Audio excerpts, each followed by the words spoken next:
Sveiki, draugi! Es gribētu jums tagad parādīt nelielu papildinājumu tam pirmajam video. Es vēl nedaudz neparādīju galvenos elementus. Bet tas ir saņemot servi.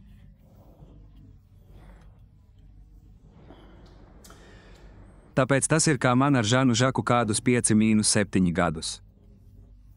Nu, ir palēninātas kustības video, teorija un prakse, es sapratu, ka jūs domājat, ka ir iespējams salikt 4 soļu sistēmu.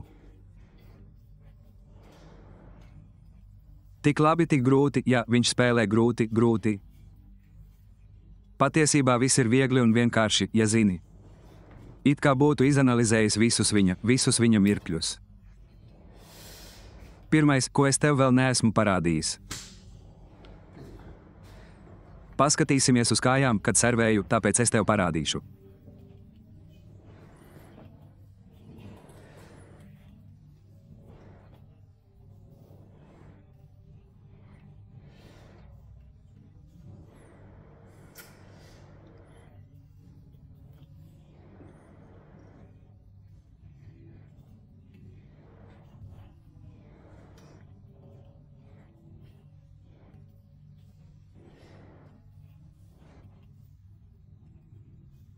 Tā tu gandrīz pa līniju viņš izstiepja.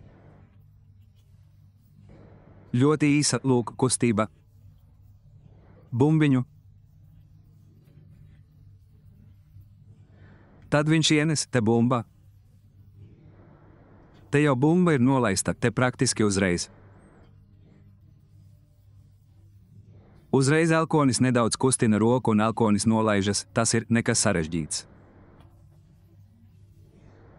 Bumba aizgāja, tā kaut kā izstiepās un elkonis pacēlās. Nedaudz pakustējās, tad, kad viņš nolaiž šo kreiso kāju. Viņš to pagriež, ļoti svarīgs elements, tas ir reiz.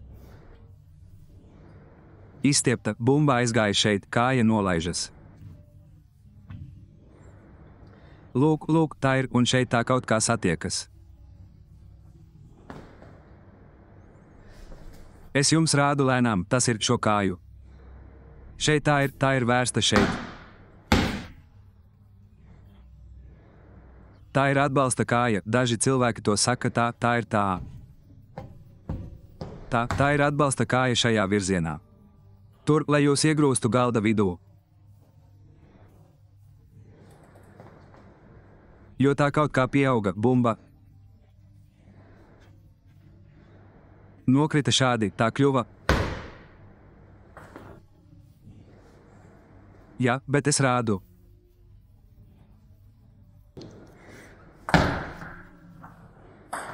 Ka tas ir svarīgi pēc šī nostāties stājā ar platām. Kājām galda centrā spēlēt šo satvērienu jau ir 70. Neaizmirstiet par elkoni. Nekur nevajadzētu iet, tas ir saņemot servi, tā ir sistēma. Tāpēc, ja jūs nonākat pie šīs sistēmas, nāciet. Jūs jau būsiet pie galda tādā stāvoklī.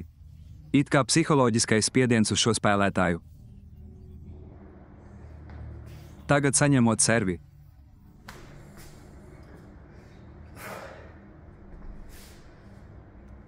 Saņemot servi, jūs stāvat plauktā. Jā, nostājies stājā.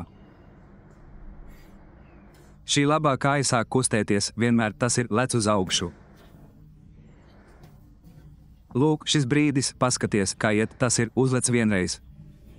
Ja ir īs, te jau izrādījies par īsu. Atmests, ja te iet gari, neatgriežas tikai tā. Te aiziet, tik līdz ir pagrieziens, atkal visi 70 kļuva.